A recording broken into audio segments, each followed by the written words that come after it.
The little girl with pink hair was admiring the girl named Eileene. Eileene agreed that she looked simply irresistible today. The young lady couldn't take her eyes off the beautiful bride whose beauty seemed to light up the whole room. The little girl asked Adela if she had already met Lucian today. She was sure that her elder brother would faint when he saw his bride, but the girl admitted that she had not met him yet, and also explained that the bride and groom should not see each other before the wedding. This is an ancient tradition meant to bring good luck to the newlyweds. 3. The young lady asked Adele if she was nervous, because Ariana had a feeling she was a little nervous. Eileene said that of course she was worried, and even more than she realized. Her heart was beating so hard that it felt like it was about to jump out of her chest. 4. The young lady assured the bride that she shouldn't worry, because today she would shine the brightest, and everyone would be very jealous. And if anything happens, it will be for her good. The bride thanked Her Majesty for such nice words, feeling the excitement recede a little. The bride wondered how their Princess Ariana could be so cute. Eileene looked at the young princess and thought about how her hair looked like soft cotton candy and her eyes shone red like rubies. Her cheeks are as soft as fluffy marshmallows, making her want to bite them. Eileene couldn't believe that she and Princess Ariana would soon be a family, and it all seemed like a dream. She smiled dreamily, imagining their future life together. Suddenly, there was a knock on the door, and then the butler called out to Her Majesty and said that it was time for her to leave. Adelia's heart beat even harder, realizing that the moment she had waited so long for had finally arrived. As Eileene crossed the threshold, all the girls in the room began to marvel at her beauty. Their enthusiastic cheers filled the air, giving Eileene confidence with every step. Eileene walked arm in arm with her fiancé, feeling his presence giving her strength. Lucian looked gorgeous in his wedding attire, and Eileene couldn't help but admire him. The priest proposed to begin the sacred wedding ceremony under God's auspices. His voice, solemn and full of reverence, echoed throughout the hall. Eileene thought about how she hadn't expected to be the crown princess so soon. And for that matter, she was in complete shock at how handsome her husband was. But then Eileene realized that there was no surprise because she was talking about this imperial family. The clergyman asked Eileene if she would take this man to be her lawful husband. Eileene was so overwhelmed with emotion that she did not even hear the priest's words and thought that it was as if she were in a garden full of beautiful flower boys, a real treat for her eyes. The priest continued to try to reach the bride. Then, as Eileene came to her senses, her husband-to-be approached her and asked her to answer the clergyman's question. The man then duplicated his question as to whether she vowed to change her surname and take Lucian Callum Decrac as her lawful husband. The girl swore, her voice trembling with excitement and happiness. The clergyman held out a sheet to Adela and asked her to sign this wedding contract. The girl resigned herself to the fact that she was no longer Eileene Vida, but Eileene Rebecca Decrac. She tremblingly took the pen and signed, feeling her fate change. The clergyman warned that once a drop of their blood was sprinkled on this contract, they would finally be legally husband and wife. Whereupon the bride and groom pricked their fingers, allowing drops of blood to fall onto the parchment. What was Adelia's surprise when Kimbata's name appeared on the parchment for a second and then immediately disappeared. The girl did not realize what it was, and was immediately afraid that she had been exposed. But then she convinced herself otherwise, because the name disappeared immediately, and she was sure that no one had noticed anything. Eileene then decided to focus on the wedding, pushing the disturbing thoughts away. The minister called Lucian Callum Decrac and Eileene Rebecca Decrac husband and wife, then added that they were blessed by the Lord himself. The year is 2023, South Korea. At that time, a girl named Kimbata was 28 years old. She was working as a developer in a small company. One evening, she stayed late at the office as usual when she suddenly noticed that her nose began to bleed. The girl was confused because out of the blue she started bleeding, and then she fainted from exhaustion. When she opened her eyes, she woke up in a completely different reality and in a new body. This is how she became Eileene Vida, a minor character who was destined to die in her favorite novella called The Princess Prep Diaries. The main character couldn't believe that she had become the exact Eileene that dies of cardiac arrest without a single line of dialogue. Kimbata knew that Eileene was not just some minor character, but someone who was destined to die, and with zero importance to the story. The girl was very surprised by this outcome because she thought the Princess Prep Diaries was a happy story about a princess who is loved by her family. Kim Bada wondered why, out of all the characters, she was destined to wake up as Eileene, and it looks like she will die as soon as she is reborn. The girl didn't understand why her life was always like this. But Kim Bada learned one thing: she doesn't want to die, so she refused to face another miserable death. She forced herself to pick herself up as this was no time to mope. The girl wasn't sure how it happened, after which she opened her notebook and decided that she needed to write down the story before she forgot it. Kim Bada remembered the Dekra Empire, the divine power, and the evil genius. The girl realized that there had to be a way out, as she suddenly remembered that in the original story, the villain had incredible power, the greatest power in this world, which was called white magic.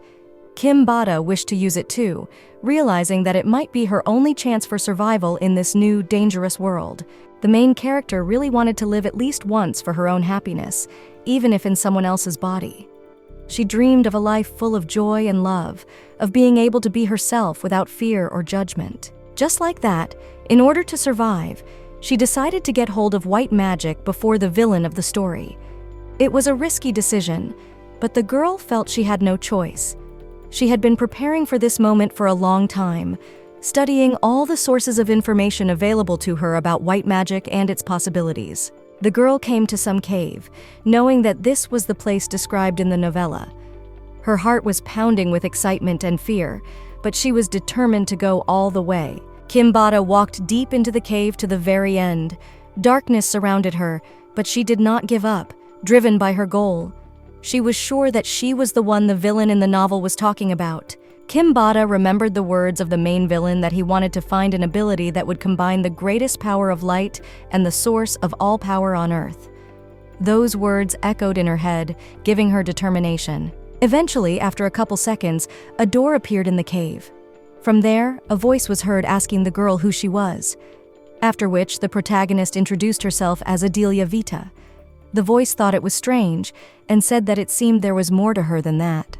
His intuition told him that the girl was hiding her true identity. The protagonist was not surprised that the Guardian of Light was able to see a person's true nature, for which the protagonist gave her real name, which was Kim Bada. The girl decided that she had already prepared for everything, and she had nothing to fear, so she admitted that this was how she was originally called. The voice asked the girl if she had been blessed by the Lord himself. Kim Bada admitted that she didn't know, and assumed that her interlocutor would be able to figure it out once he met her in person. The voice said that he finally got an interesting person. He then allowed the protagonist to enter. Kim Bada opened the door, causing a cold wind to blow into her face. The girl began to look around the room and was in a bit of shock. She also noticed a huge mountain of money. The girl became very curious about the amount of money there. The voice laughed at the fact that the girl was more interested in simple gold coins rather than the holy sword or himself. The oversized wolf looked at Kim Badu, thinking that she was a very stupid human. Kim Bada responded by asking what else he expected from a human.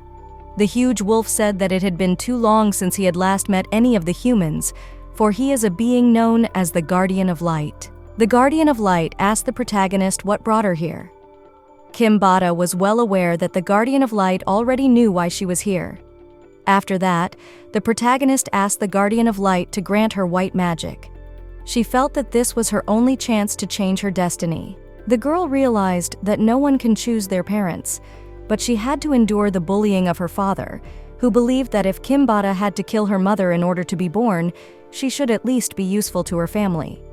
Kim Bada realized that she was no exception. Every day of her life was hell on earth, and the Princess Training Diaries were the only ray of hope that kept her from giving up. She spent hours reading them, dreaming of a better life. In the story, the main character had a wonderful life.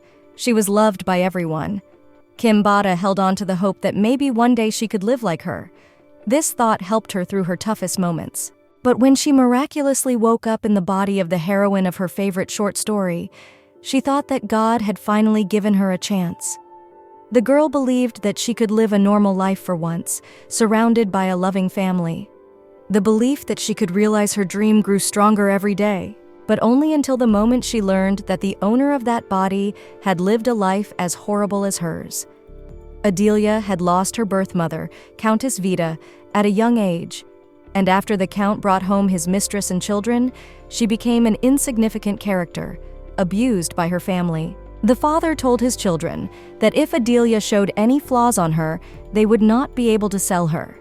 So he asked the girls to make sure they would not leave marks while they played with her. These words deeply hurt Kim Badu, reminding her of her own suffering. A life of bullying ended in a miserable death, which was exactly the fate of Adelia Vida. Kim Bada vowed to herself that she would not let this tragedy happen again. But it was then that the girl realized that if she could obtain white magic, she could live the life she wanted, even in a similar body. But the Guardian of Light denied her this request, which deeply hurt her. Kim Bada asked in surprise as to why. The Guardian of Light asked the girl if she really thought she could really accept white magic in her current physical state. The Guardian of Light reiterated that it was simply impossible. Kim Bada tried to insist that she could, if only he would give her one chance. But the Guardian of Light was adamant and fully believed that the girl would not succeed. So he asked her to stop wasting his time and leave, and never come here again. Kim Bada couldn't bear the thought that she couldn't accept white magic and had to leave. The girl remembered that she had never been given a single chance because she was simply born weak and too young, because of which she had never been able to do anything. But now she realized that there was a chance, just a hand up, so she refused to stay like this. The Guardian of Light realized that the girl in front of him was just a foolish little man with a wounded heart who believed that her frail body would be good for white magic. He warned the girl to forget about the power, or she would only die from the effects of the side effects. The Guardian of Light told Kim Bada that, simply put, a weakling like her wasn't capable of anything. The girl wasn't going to just listen to that and turn to the Guardian of Light, calling him a loon. The Guardian of Light didn't like it and asked the girl how she dared to address him like that. Kim Bada explained that it was because he was an animal, but he had no manners at all. The Guardian of Light became very angry and told the girl to shut up. He didn't understand how she, such an inferior person, dared to talk to him like that. Kim Bada smirked and asked the Guardian of Light if he was going to attack her, but she was almost certain that he couldn't hurt people. That confidence gave her courage, but deep down she still feared she might be wrong. The wolf was surprised and asked Kim Bada how she knew this, but the girl understood perfectly well that the Guardian of Light was an immortal being protecting the power of white magic, and from the very beginning he had been created with the consideration that he could not harm people. Kim Bada, like any fan of the novella, knew this simple fact. She smiled as she looked at the perplexed Guardian and decided to tease him a little. Kim Bada suggested that the Guardian of Light give it a try if he felt like it. There was a slight sneer in her voice that didn't escape the wolf's attention. The wolf couldn't believe that the man who had entered this place for the first time in 300 years had turned out to be such an arrogant fool. He snorted and suggested that she probably needed white magic for similarly stupid reasons. His eyes flashed with irritation, but at the same time, curiosity flashed in them. Kim Bada thought for a moment, and then decided to admit that she was about to die. As scary as it is, she has nothing, not even any power to escape this fate. So she wants to try to extend her lifespan with white magic. She paused and added with a slight chuckle that maybe she'll get revenge on a few more humans along the way. The girl sank into her memories for a moment. Kim Bada remembered how the main villain decided that he was going to use white magic to unite the whole world, since he wanted to become God and rule everything. The man believed that the current empire was deeply corrupt, and he was going to build a new empire. That thought made her cringe. The Guardian of Light, who was listening intently to the girl, admitted that Kim Bada's reasons seemed to him the most realistic and honest he had ever heard. His voice sounded thoughtful, as if he were trying to solve the riddle that this unusual girl represented. Kim Bada warned that there was something else, then said that she would achieve the kind of authority that would rid her of all looks down on her, so that she could live the life she wanted. Her eyes lit up with determination as she said this. The Guardian of Light, intrigued, asked Kim Bada if she was going to win the throne. The girl shook her head and warned that she did not wish that. Although she does plan to become part of the Imperial family for now, it's not the kind of authority she would like to gain. Kim Bada continued to talk about something that everyone respects equally, namely money. Her voice sounded confident and determined. Kim Bada didn't want to be miserably used or treated like an object, so now she was determined to start her life happily and do what she wanted. She clenched her fists as if preparing to fight for her dream. The Guardian of Light pondered, his tail swaying slowly from side to side. He admitted that he liked this girl's ambition, after which he inquired what she was willing to give in exchange for white magic.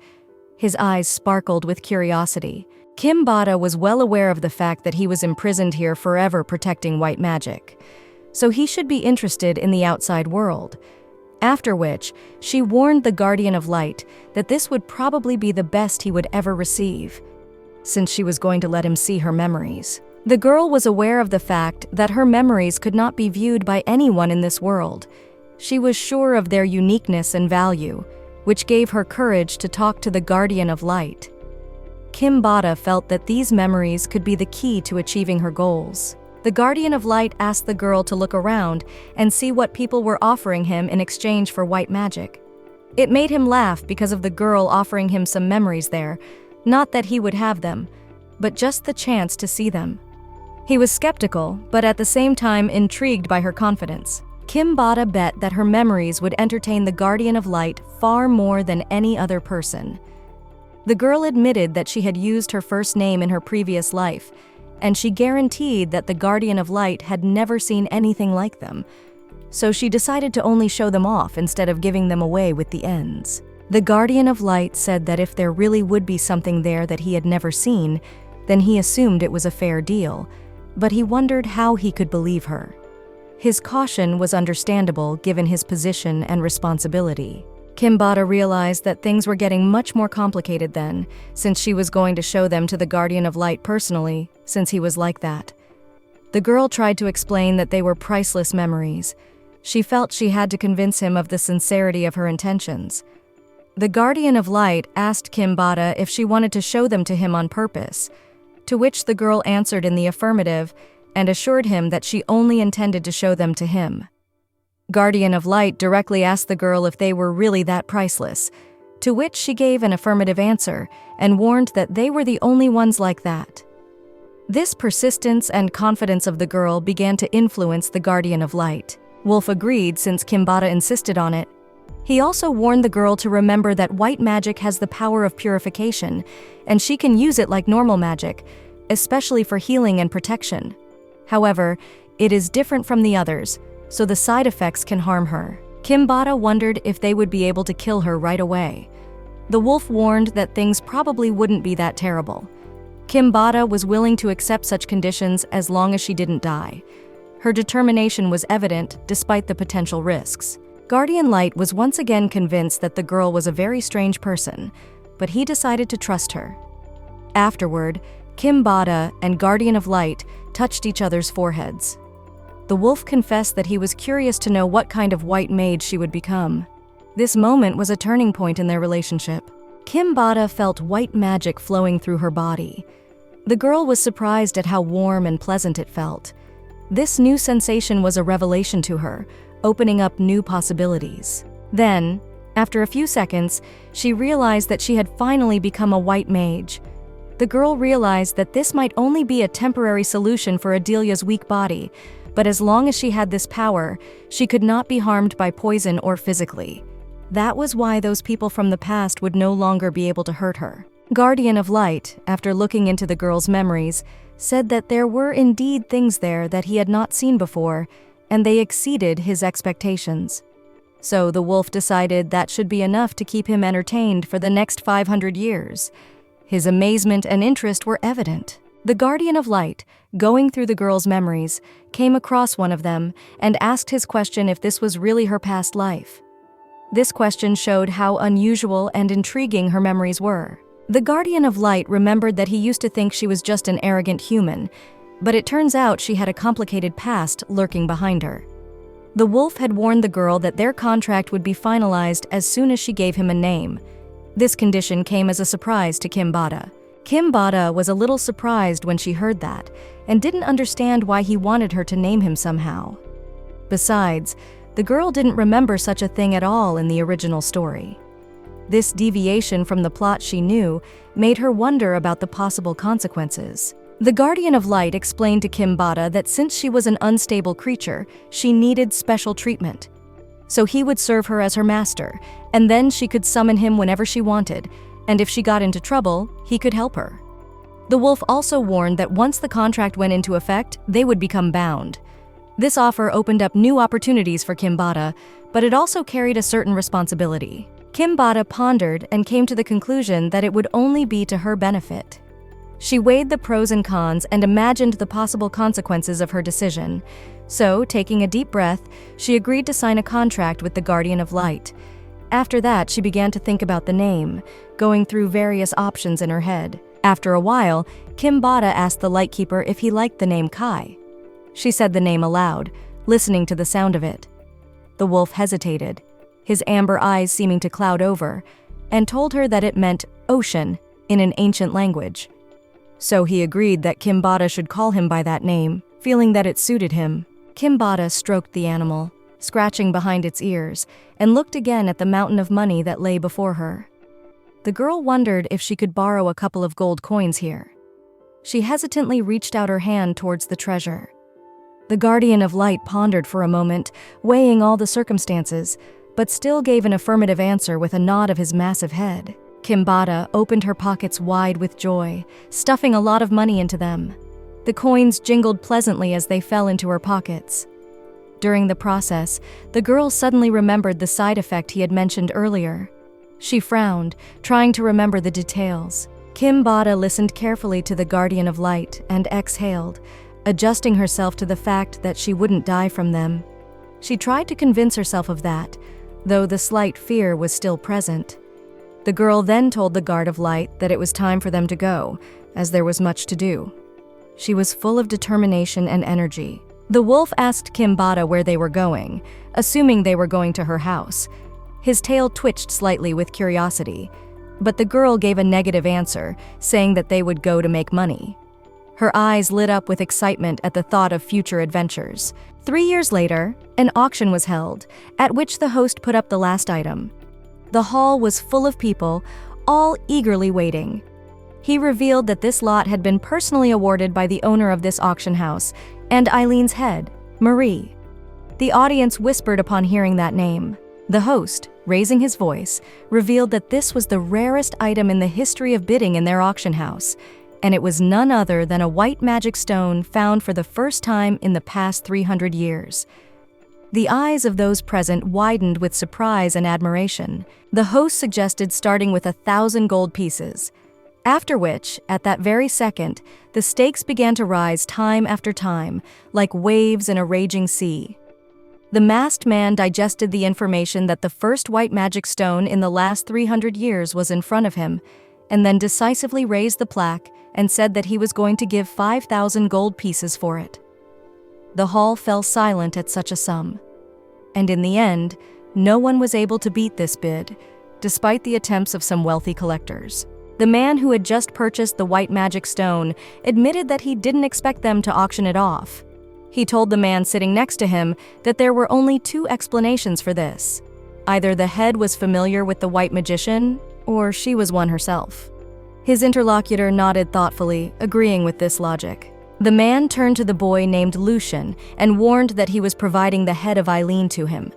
His voice was quiet but commanding. The man then asked Lucian to find him and bring him to him, emphasizing the importance of the task. Lucian removed his mask, revealing a handsome face with sharp features, and assured His Majesty that he understood and was ready to proceed. His eyes read determination and devotion. A trading company called Eileene suddenly appeared in the Empire 3 years ago. Due to their selection of rare items, unique advertising methods, and a capable deputy chief, they were considered the 4th most powerful faction in the Empire. Their influence was growing day by day, causing their competitors to become envious. But the only thing known about their boss is that her name is Mari. Everyone wondered who this Marie was. Her identity was shrouded in mystery, which only fueled the public's interest. Some speculate that the deputy chief may be the real chief, except that the deputy himself and understood how that could make sense, and how dare they associate someone like him with their magnificent head. He found these rumors offensive. Deputy Chief Fedaton is nothing but a miserable slave in his own opinion. Just as suddenly Eileene, his beautiful superior, entered the room. The deputy chief complained that these reporters are unable to even distinguish facts from rumors. His face showed obvious displeasure. Eileene gently reminded him that she had asked him not to worry about it and just ignore them. Her voice was calm and confident. The deputy chief, upon seeing his head, immediately picked her up in his arms and wondered if she knew how much he missed her. His eyes glowed with adoration. Eileene, slightly embarrassed, reminded him that she'd already talked about getting dizzy after something like that, so she asked him to put her in her place. She appreciated his loyalty, but sometimes his enthusiasm was excessive. The deputy chief obeyed and put the girl on the floor. Eileene asked the man if he got tired of doing it every time he saw her. The deputy chief wondered how he could not greet her, since one look at her gave him so much joy. Eileene, having listened enough to the deputy chief, asked how the auction had gone. The man said that as the head wanted, the emperor won the bid for the white magic stone. He also ordered the crown prince to capture Eileene. The deputy chief added that rumors had also started to spread that the head of Eileene was a white magician. The deputy chief wondered where the girl was able to get that white magic stone from. Eileene cheerfully confessed that she had made it herself. The man at first calmly took it as information, but then, after a couple of seconds, it began to reach him, after which he was very much surprised and could not believe his ears. The deputy chief asked the head if she was really a white mage. Eileene was already covering her ears from how loudly the deputy chief was responding. The man couldn't believe that this was really happening and admitted that he felt betrayed. He asked the head how she could have kept such a big secret from him for all the years they had spent together. The deputy chief did not understand why she would reveal herself now if it had been a secret all along. Eileene recalled what she had said earlier, that her plan was to get that stone into the emperor's hands, after which she shoved the deputy chief away from her. Eileene asked her employee to stop making a fuss and book her time to go to the clothing store.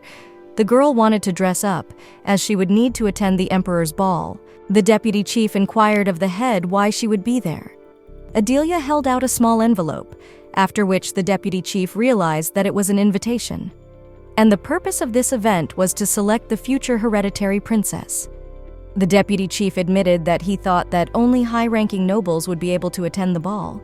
The deputy chief then asked Eileene if she was a noblewoman, and the girl gave an affirmative answer and specified that she was the daughter of a count. The man was very much surprised, and Eileene, looking at his reaction, realized that she had forgotten to tell him about it. The girl admitted that her real name was Eileene Vida.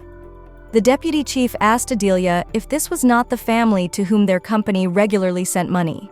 The deputy manager told her that they owed so much money that they could pay them off even with all their assets combined. The deputy chief admitted that he always thought it was strange that Eileene never asked them to pay back a single dime, all because it was her family. Eileene decided to change the subject and asked the deputy to book a visit in her real name. But the man asked to wait a bit, because he had one last question.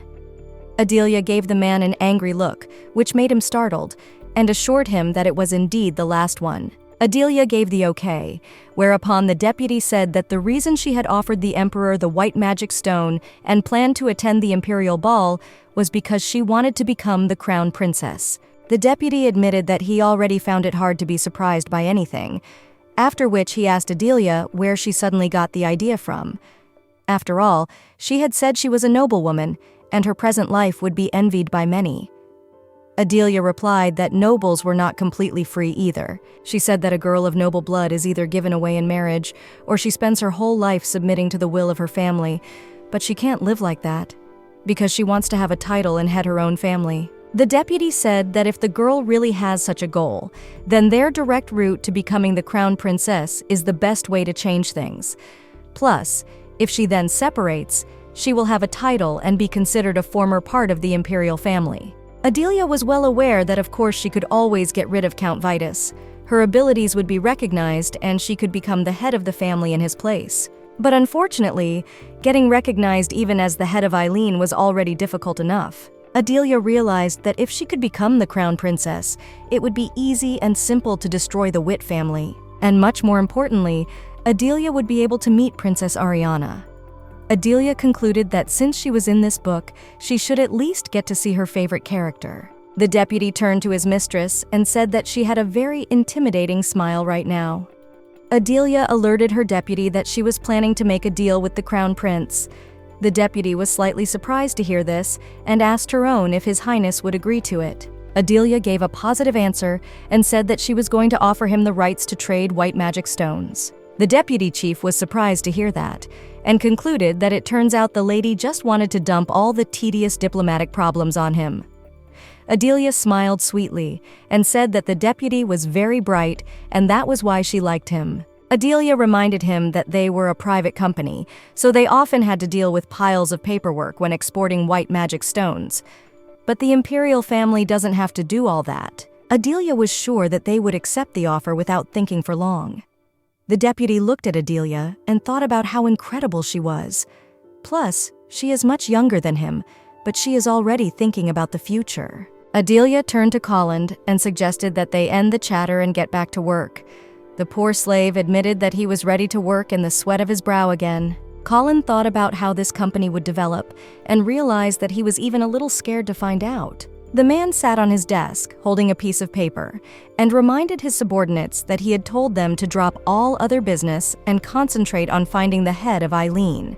Yet, not only did they not find him, but they didn't even learn anything about him, much to the man's disappointment. The guard apologized to him with a patronymic and told him that they had found his deputies near the auction hall, but he had disappeared in a flash.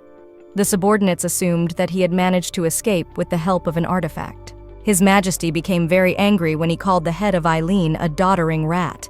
The man realized that he already used a lot of rare artifacts, which meant that there was a white mage next to the head of Eileene who had them to create, and now it was clear how he managed to hide every time. His Majesty knew that the last white mage was the first Emperor Dekra, who made the continent prosperous.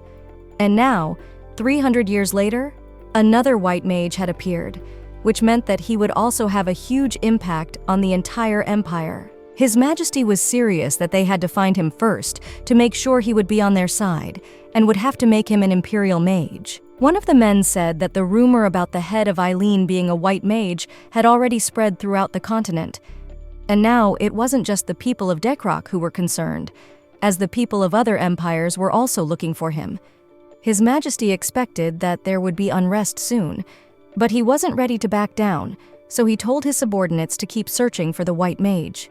His Majesty was serious that they must find him before the enemies did. It didn't matter to him whether they tried to engage him or threaten him, because the man emphatically wanted the white mage on their side. His Majesty also warned that if things didn't work out, they would have to kill him. The subordinates bowed quietly and accepted the order. His Majesty thought that it would be easier if the mage could be bought like the nobles, but his principles only made it harder for them. The man swore to himself that this time he would face this great mage. Adelia was spending time with her family when suddenly her sister Lobelia Vida, the Count's second daughter, asked her father how she looked and if she could attract the attention of the crown prince. The father gave his dear daughter an affirmative answer and assured her that she would be the first beauty at the ball. The wife, standing next to the Count, inquired as to what he would say about her. The man assured his dear wife that their daughter was beautiful only because she was all in her mother. Adelia turned to her family, saying that she had noticed that they had gathered quite early, except that the family wasn't too happy about Adelia being around them. The mother expressed that she hoped that Adelia wouldn't embarrass their family. Adelia's father remarked that she looked better than the last time they had seen each other. Her father expressed that apparently he could make more money off of her than he had realized. The girl remembered that it seemed about this time that Adelia had been sold to some old earl. The father told his daughter to get into the last carriage, as he didn't want her to embarrass them at the ball, so he asked her to just sit quietly in the corner. Adelia's response was only to quietly agree. The girl understood perfectly well that she should just be patient and not attract his attention. Only Adelia wanted to enter the carriage, as suddenly a man grabbed her by the arm. He smiled at her and said that it had been a long time since they had seen each other. All Eileene did in response was ask David to let her go. The man didn't really like it, but he was glad to see her beautiful face again. David noticed that Eileene was eating well and living well, which made her look very good. Eileene got angry and snatched her hand away, calling David a nasty pervert. The man held up his hands and asked her not to be intimidated. David was the eldest son of Count Vitus. Every time Eileene remembered how he had used his family's influence to abuse a succession of innocent women, there was an immediate desire to put him behind bars.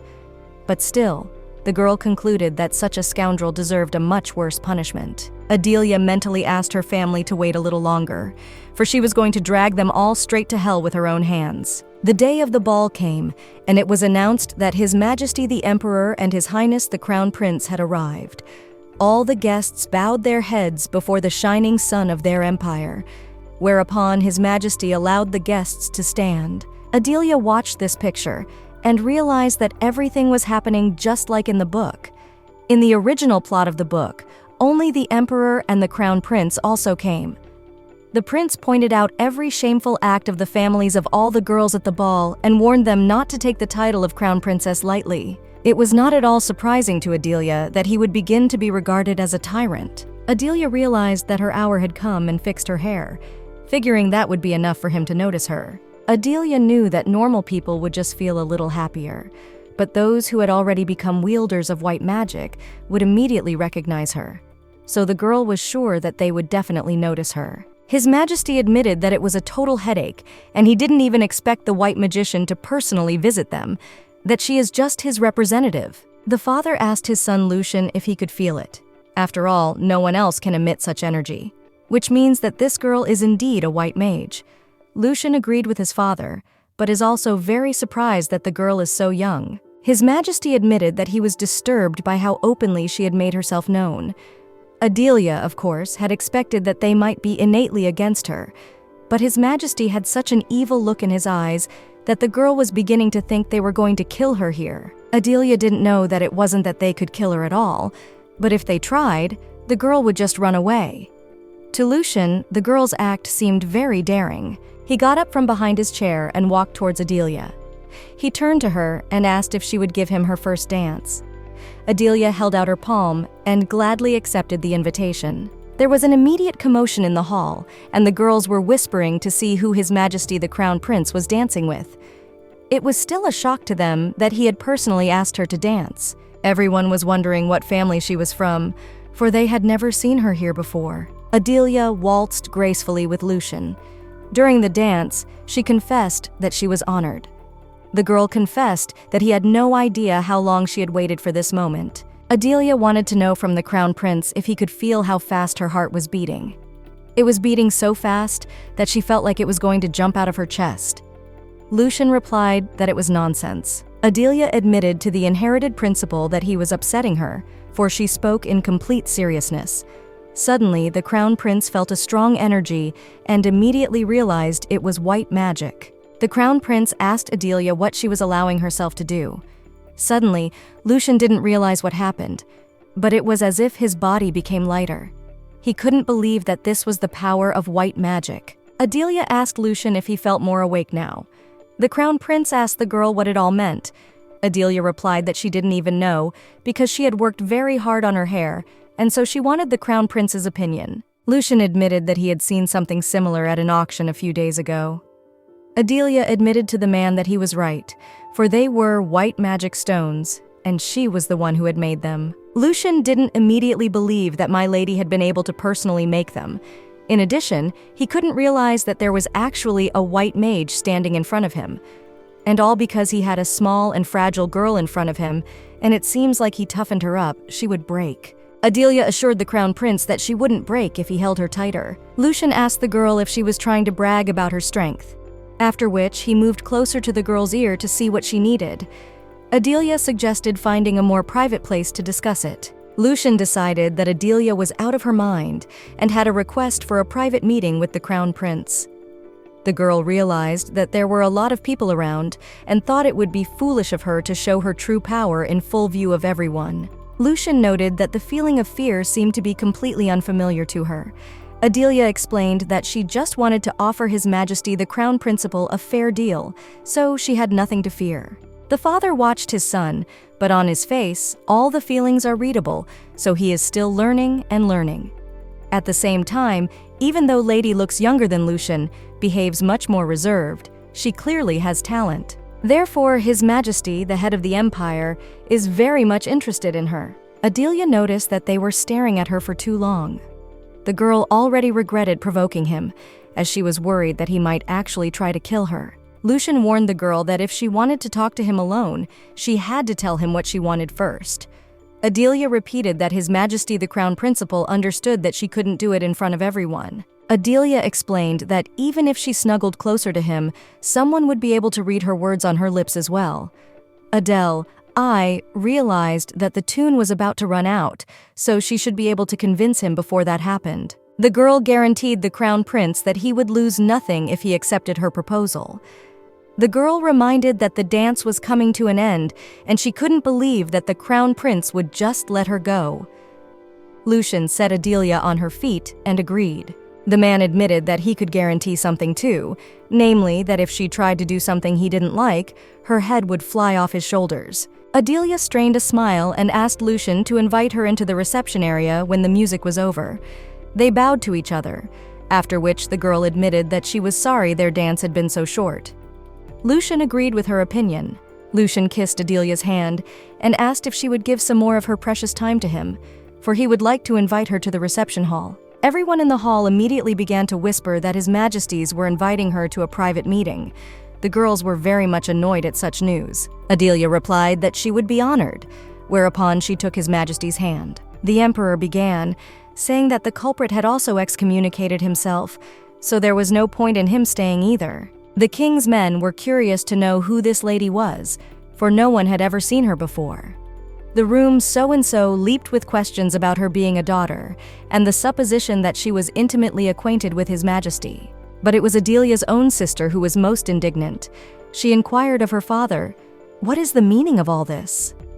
The girl did not understand at all why her sister Adelia had danced with the Crown Prince, why she had received an invitation to the drawing room. The wife turned to her husband and asked him to explain something, except that the Count himself did not understand what the wench was up to. The man thought that the best option would be to make her all over Count Karl, but he didn't expect that she would appeal to the bashful prince. Count Vita always thought his daughter was a silly simpleton, but it turns out she can be useful. The Count realized that if they went well, he would have a chance to get close to the emperors. And when this girl gets close to the prince, no matter what happens to her, the money won't stop going into his pocket. Therefore, it was an incredible benefit for the Count. But at the same time, he doubted whether his daughter could rise above concubine. Adelia's sister tried to get through to her father and find out some information. Count Vita lost his temper, grabbing the girl by the arm and telling her to shut her mouth. He explained to his daughter that she had no right to complain, since she herself had failed to get the Crown Prince's attention. Count Vita asked his daughter if she didn't understand anything at all. If the girl succeeds in seducing the Crown Prince, one can only imagine how much richer they will get. And Adelia, as her elder sister, she will be able to find her a good husband. Well, suddenly the Count changed his mind and suggested that his daughter try to take Adelia's place. After all, she is much younger, and she looks healthy, unlike the scraggly girl. The Count suggested that the prince might make her his wife instead of Adelia. He is a man, after all, and he would obviously want a young wife. The wife inquired of her dear husband, "Does he mean to say that their Lobelia could be the hereditary princess?" The Count answered in the affirmative, saying that their Lobelia was much better. Adelia and the Crown Princes walked down the hallway together. Adelia realized that convincing him was easier than she thought. Still, she knew she couldn't let her guard down. He might change his mind and decide to kill her. After all, if the members of the Imperial family who showed themselves useful, he would not hesitate to get rid of this person. Adelia reflected on the fact that none of the people of this family knew mercy, except for Princess Ariana. She was brought out of her thoughts by the voice of the Crown Prince, who announced that they were already there. Lucian opened the door and suggested they talk inside. When Adelia and the Crown Prince entered the room, the Emperor was already waiting for them. Adelia wondered how the Emperor had gotten here before them. Adelia decided that it was not important now and greeted His Majesty, saying that she was honored to be here. In response, the emperor asked to end the hypocrisy and told the girl to sit down. Adelia complied, doing as the emperor told her to do. The girl introduced herself as the eldest daughter of Count Vitus and told him that also under her leadership was a small company called Eileene. The emperor realized that meant the head of Eileene was indeed a white mage. The man asked the girl why she thought that Eileene was a small company, because then, following her logic, the other businesses were just shops. Adelia explained that most would have considered her words as a show of modesty, but to the emperor, it seemed duplicitous. The emperor couldn't accept that the girl was not only a white mage, but also the head of Eileene, so he asked that she prove it somehow. Adelia admitted that she thought she had already proved everything during their dance with the crown prince, but realized that it wasn't enough. As for proving that she was indeed the head of Eileene, took out a coin with a wolf on it and placed it on the table right in front of the emperor and the crown prince. The crown prince took a closer look at the coin and realized that it was the same seal he had seen on the report about Eileene. The girl inquired if she needed to provide any more proof. It seemed strange to the crown prince that the girl had been in hiding for 3 years and just now decided to show herself. He told the girl to say what she needed to say. Adelia, without hiding her motives, asked His Highness to take her as her wife.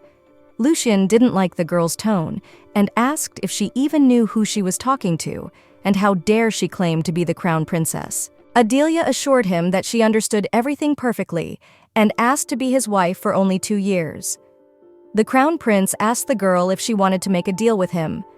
Adelia answered in the affirmative and told him that she needed the power that only the place of crown princess could provide, as well as the power of support of the emperor's family. The girl explained that after 2 years of marriage, they would divorce, and the crown prince would grant her a title and some lands. The emperor cut into the conversation and asked Adelia if she realized that the title would mean that she would have to remain loyal to the empire for the rest of her life. Adelia again answered in the affirmative, and also said that her business was in the empire, and so there was no point in her leaving it.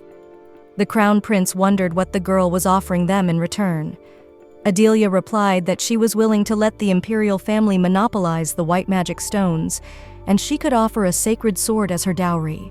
The emperor said that the sacred sword was a whole other conversation, but it seemed to the man that the girl spoke as if she really had that sword. Adelia honestly admitted that she only knew where it was, and unfortunately, the art of wielding the sword was unknown to her. Besides, she can't sell it either, so it's useless to her. Adelia felt that the sword should belong to someone who would benefit from it. Lucian questioned the girl if she was really going to offer the sacred sword as her dowry, since it was a legendary weapon. The emperor explained that there were many other ways to gain the title besides marriage to a prince, so he doesn't understand why she would offer the white magic stones and the sacred sword just for the place of crown princess. Adelia explained that she wants independence from her family because it is the best way to achieve her goal without negative consequences. Lucian thought about the fact that if all the girl wanted was independence, then the deal would benefit her far less. You can't even call it a deal. The crown prince doubted she was telling the truth and suspected she actually wanted something different. Adelia assured him that she didn't care if he had mistresses, because the most important thing was that they didn't affect her position as princess. The girl said she wanted his hand, not his heart. Still, she would like them to look like a couple in love in public, for the crown princess is worthless if she is not in the prince's favor. The emperor explained that it must be understood that her independence would only make the deal more favorable for them, so he doesn't see why one would go so far for power. Adelia said that she wants to destroy Vita's family and mix the name with dirt. That's her whole motive. Lucian was shocked by the girl's words. After all, it was her own family, but the emperor asked his son to wait and listen to what Adelia had to say. The girl confessed that her family had brought her a lot of suffering, so she would like to take revenge on them personally. Here is the edited text with commas and paragraphs spaced out. After all, the only person who can protect her is herself. The crown prince had no plans to marry. He realized that he had nothing to lose, but he was still hesitant to agree to the deal. Adelia began to worry that the crown prince was taking too long to answer, and she began to suspect that she had mentioned the stones of white magic and the sacred sword too soon. Adelia doubted that the crown prince understood her situation, but the girl realized that if he refused her now, her whole plan would go to waste. Adelia realized that she had no choice and decided that she would have to show him her ace up her sleeve. The girl said that she figured they would understand her if they saw it for themselves, whereupon she unbuttoned her dress on her back and showed the scars of the beatings brought by her father. Adelia said that these scars had been left by the people who called themselves her family. The girl said that the longest scar was left by her stepmother when she was 7 years old. At the age of 11, her younger sister left a burn under her scar just out of pure interest. Adelia told about all the scars that were on her body. The emperor asked Adelia what she was trying to accomplish by doing this. The man assumed that she wanted to arouse pity. Adelia denied the emperor's words and explained that she just thought they were questioning her intentions because of what she offered in return. The crown prince explained that marriage would not put him in a difficult position, but her whim was quite unexpected and not so easy to fulfill. Adelia admitted that she was only showing them how much she wanted to accomplish her goal. The girl sincerely wanted to make these people's lives a hell on earth. Adelia counted on them to suffer twice or even 3 times as much as she did when they abused her. Lucian told the girl to stop, then stood up and covered her with his shawl, saying that she had proved her point and could stop. Adelia was shocked at the action on the part of the crown prince. The girl couldn't believe that he actually felt sorry for her now. Or maybe she reminded him of Princess Ariana, for he was very reverent towards her. The crown prince turned to his father and said that if the girl would sign the contract, he saw no reason to refuse, whereupon inquired of the emperor what he thought. In reply, His Majesty told his son to do as he knew himself. After a while, they discussed all the points of the contract, but Adelia reminded him that there was something more. The girl asked permission to settle her in the palace as soon as possible. The crown prince assured the girl that he would send a carriage with a knight to Vita Manor tomorrow, so she would have to prepare what was needed and would stay in the guest quarters for the time being. Adelia was surprised that the crown prince would allow her to settle in the castle so soon. Lucian apprised Adelia that they would finalize the contract legally and magically, and it would be best to legalize the deal to avoid problems in the future. Adelia agreed and said she understood. But at the same time, the girl realized that the crown prince still didn't trust her, and so if she made one careless move, her plan would immediately fail. Adelia bowed and said that she would look forward to their wedding.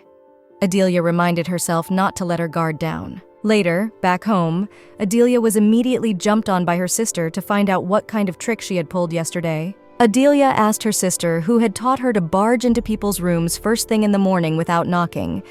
Lobelia told her sister to speak slowly and confess what she had done. Lobelia called Adelia a bitch and wanted to know why the crown prince had invited her to a private meeting.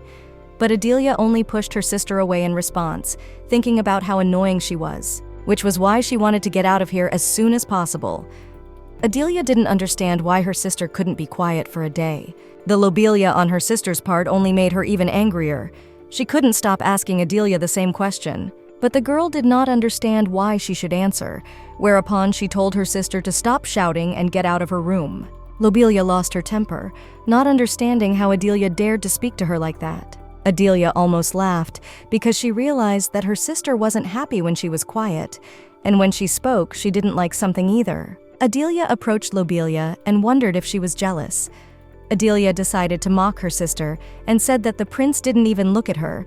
She even had a private conversation with him. Adelia was well aware that her sister was now going crazy at those words. Adelia said she understood her sister perfectly.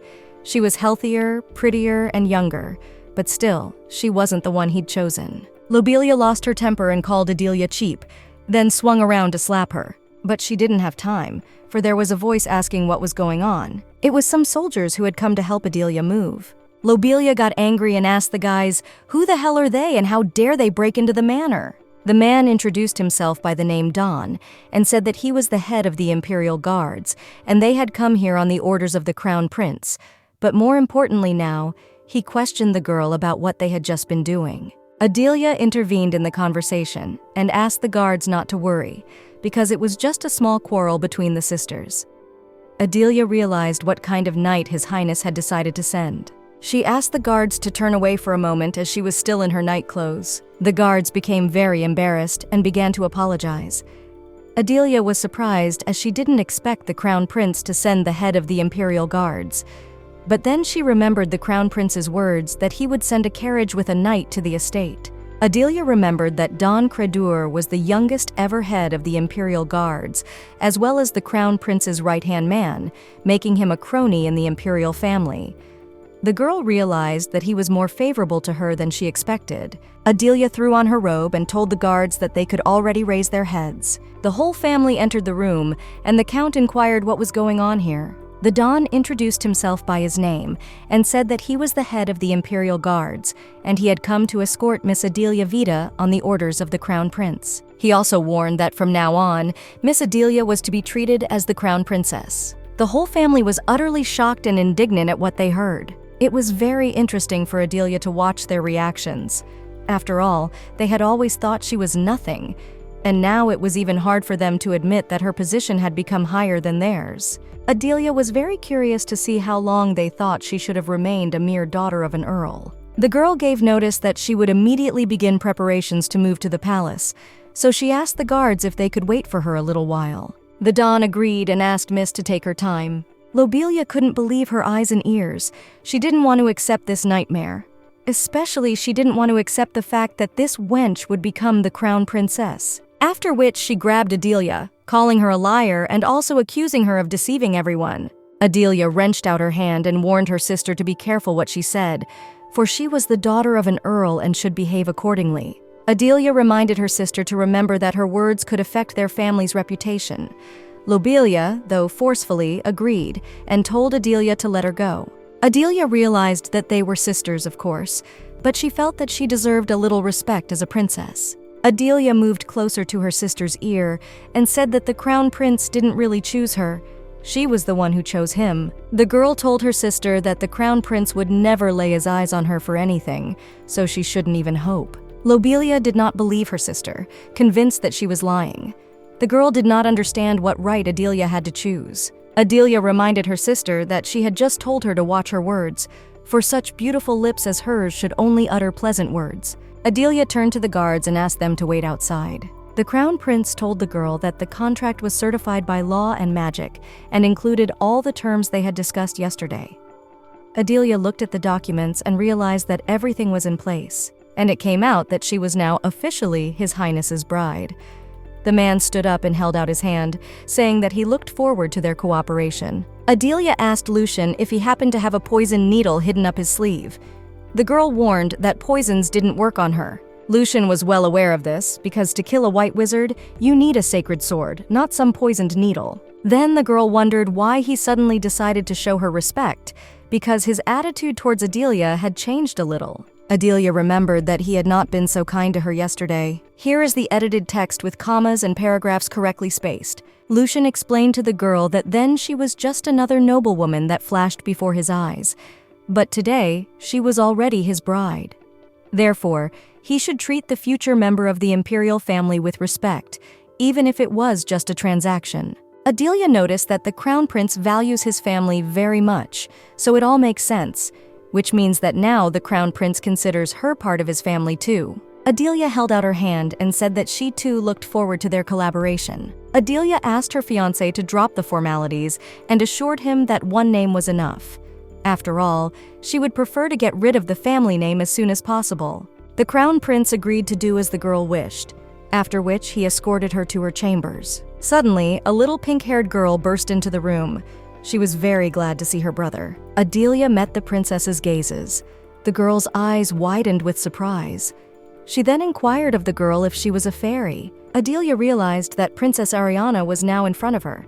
The girl stepped closer and asked Adelia who she was. Adelia could barely hide her emotions at the sight of the princess, for she was very sweet and had just called her a fairy. Princess Ariana's eyes sparkled at the sight of Adelia. The girl understood perfectly well that Princess Ariana was the protagonist and all, but she didn't understand how Ariana could be so adorable. Adelia greeted her highness, after which she introduced herself by her name. The girl assured the princess that she could just call her Adelia. Princess Ariana agreed, after which she gave her full name and then added that she was pleased to meet her. Adelia thanked her highness in return. The girl admitted that she hoped they would become friends. Just as suddenly, the obstacle to their further conversation was the crown prince. He explained that his sister could only address his wife by her first name, as it was against the rules of good etiquette. Eileene glared unkindly in the crown prince's direction in response. The girl shared that it seemed Her Highness was happy to just call her Eileene. But the crown prince was against it, as it was not in accordance with the rules of etiquette. Princess Ariana approached her brother to inquire if it was true that she was not allowed to be called by her first name. In response, Princess Ariana made a completely innocent appearance in order to change her brother's mind. Lucian gave in and allowed Princess Ariana to call Eileene by her first name. The girl was very much pleased and thanked her brother, saying that she had the best one in the world. Eileene entered the conversation and said that on her way to the palace, she had stopped by Eileene's bakery and grabbed a dessert, then asked Princess Ariana if she wanted to try it. The princess was greatly surprised when she heard about Eileene's bakery, for she knew that it was now the most popular place in the capital. Princess Ariana said that the desserts from there are her favorite too, so she was very happy. Eileene said that she was just about to leave for her chambers, and so she asked Princess Ariana to escort her, for then they could try them together. The girl agreed to do so. Eileene turned to His Highness the Prince and wondered why he was frozen, for he was to show the bedroom. Eileene asked Princess Ariana what her favorite dessert was. Then she told him that she liked strawberry croissants the best, and Princess Ariana admitted that she liked chocolate muffins, the ones with whipped cream on top.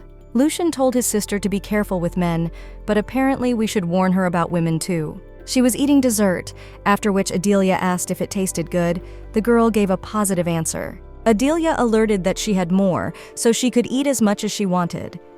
Lucian watched the whole scene unhappily. Eileene offered His Highness the Prince a taste too, and handed him a plate of cake. But the man refused, saying that he did not like sweets. The girl assured her fiancé that these cakes were not too sweet, and so he should like them. Princess Ariana also chipped in and asked her brother to try them, as all desserts are delicious. The crown prince said he wasn't in the mood for dessert. She was upset when she heard this, for the desserts are really very tasty. Princess Ariana thought it would be nice if her brother ate with them. The man gave in and said he would try just a bite. But what was his surprise when the dessert actually turned out to be incredibly delicious? Lucian looked at his fiancé and sister and realized that they got along well, because he didn't even expect that. Therefore, he was surprised.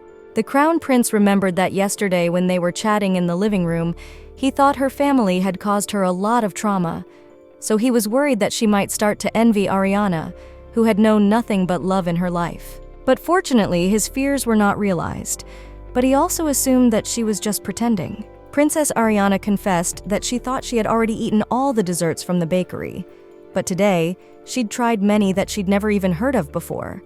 Eileene explained that she had only sent new desserts, after which she whispered in Princess Ariana's ear that Eileene was actually under her supervision, so she can try all the new items from the bakery first. The fork, which was still in Princess Ariana's small hands a while ago, fell to the floor in surprise at the fact that the head of Eileene was sitting in front of her. The girl warned that it was a secret and asked Princess Ariana not to tell anyone about it.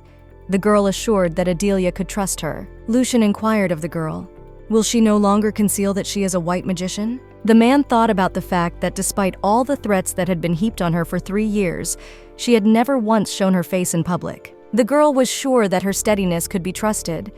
Besides, the whole continent already knows about the rumor that Eileene's boss is a white mage, and that rumor is true. The crown prince assumed that Eileene didn't deny it in order to increase the value of her company, but the girl gave a negative answer, saying that she is already worth enough. Eileene admitted that she wanted to get the white magic stones commercialized in the empire. The crown prince was in complete shock after hearing this. Eileene added that she dreams of every noble or commoner being able to use them. The crown prince learned that the power contained in a white magic stone depended on its size, but even a small shard of it retains its purifying properties. So Eileene explained that if the stones, which were too small to have any commercial value, were sold at a favorable price, the commoners would fare much better. The crown prince said that since Eilene's purpose was to improve the lives of their people, he had no reason to refuse. Lucian explained that, however, commercialization was only possible within the empire. Eileene replied that she understood, but explained that in order to do the work, no one must know that the white mage was the crown princess. Princess Ariana assumed it was because of the nobles. Her assumption turned out to be correct. If they recognized that the crown princess was creating white magic stones and selling them in the market, they would interfere and ruin everything for sure. First, since it's the crown princess's business, because of that, speculation leaks out that it's the Imperial family's business too. And after themselves, the nobles who are allowed to invest will pounce on this opportunity. The crown prince supported the conversation, saying that the nobles with the right to invest in imperial business will definitely not let their opportunities go to waste. Eileene confirmed her fiancé's words, saying that when the sales of white magic stones grew enough, these same nobles would claim them. That as investors, they have the right to monopolize this business. The widespread distribution of white magic stones will help keep the nobles in check, and it will also improve the lives of everyone in the empire, so Eileene will be grateful if the crown prince helps her. The man asked what would happen if the sale of the stones went outside the empire. Eileene explained that that was why she was transferring all the trading rights to the imperial family. The crown prince assumed that the girl was implying that the issue of eliminating possible stone smuggling now rested on the shoulders of the imperial family. And if the goods did leak across the border, it would be their problem. It became clear to Lucian why Eileene had handed over the trading rights so easily. The girl was much smarter than he had thought, and as long as they controlled the sale in their empire, they would be able to sell the stones to neighboring countries at a high price. The crown prince warned that they would need to draw up a contract as soon as possible. Afterward, he walked over and picked up his little sister Ariana in his arms and carried her away. Ariana was against it, as she wanted to stay with Eileene. The young lady asked Eileene if she was really a mage, to which the girl answered in the affirmative, telling her that she was a special mage and not quite like the others. Ariana began to admire the girl. Eileene conjured up a butterfly that landed right on Ariana's nose. The girl admitted that she even felt lighter in her heart and more cheerful. Eileene said that this butterfly contained her magic, and she was a white magician and therefore specialized in healing and protection. Princess Ariana ran up to Eileene and told her that she was amazing, then asked if she would create a magical artifact and give it to the princess. 346. Then she would always bring joy and protect Crown Princess Ariana if anything happened. Eileene thought about making a ring, but then gave up the idea, because for a child of her age, a ring would be uncomfortable. So she suggested that it would be better to create a necklace with red stones, quite like the eyes of a princess. Eileene also thought that a hair ornament would also work well. Lucian, watching his fiancée and sister, realized that they were in their own separate world. Princess Ariana, not though, said goodbye to Eileene. The girl wished her a good rest. She hoped that she would see the fairy again soon. Only Princess Ariana crossed the threshold as Eileene asked her fiancé why he was looking at her like that. But the man wasn't going to answer, and asked a counter question because he wanted to know why she liked Ariana so much. Lucian wondered why the girl had such unconditional love for a child she was seeing for the first time. And further, I realized it was because she had always been her only hope, and they finally meet, so she just can't help but love her. And seeing her in person only made me more convinced of that. Adele, I realized that she would always be on Ariana's side no matter what she did. But at the same time, the girl realized that she couldn't tell this truth to her future fiancé. So she asked the crown prince how such a charming child could be disliked. Lucian threatened the girl that if she had any ulterior motives and if she hurt Ariana, she would not be hurt much. The girl assured Lucian that he shouldn't worry about it, as he would still be jealous of how well they were getting along. Eileene warned him to stop his baseless fretting about her relationship with the princess and tell her at last what to beware of concerning the imperial family. Eileene asked if there were rooms in the palace that she should not enter. Lucian explained to her that she was allowed to go where the crown princess was allowed to be, and she would always be followed by one of the guards, so she shouldn't do anything stupid. Eileene didn't understand at all why a white mage would need protection at all. Lucian explained to the girl that the crown prince's bride could not walk around with only a maid. Eileene noticed that her groom-to-be didn't even try to deny that he would be watching her, which meant that she was right. The crown prince added that it was etiquette to have a guard present. Suddenly, Eileene and Lucian heard someone running down the corridor. whereupon a young man who looked like Lucian burst into the room. The boy named Lawrence couldn't believe that Lucian was really getting married. The crown prince was already angry. After all, not only was he running through the corridors and making noise, he also barged in here without knocking while he was receiving guests. Lucian expressed his opinion that Lawrence needed more etiquette lessons, for he was acting like a child, even worse than Ariana. Lawrence got embarrassed and tried to explain that he was just in a big shock, after which he looked out and said hello to Her Highness. Adelia turned to the young man and said she was honored to meet him, but Lawrence gave the girl a less than pleased look and inquired about the bag of bones. The young man went on to say that she wasn't even that pretty and there was nothing special about her. Lawrence asked Lucian if he was really going to marry her. Adelia was very angry with the boy for saying such things and thought that he had no milk on his lips to say such things. Lawrence bluntly stated that he did not like Adelia. Lucian turned to the young man and wondered where his manners had gone, for he should show her respect and say hello properly. Lawrence, embarrassed at having just been told off, still greeted Adelia.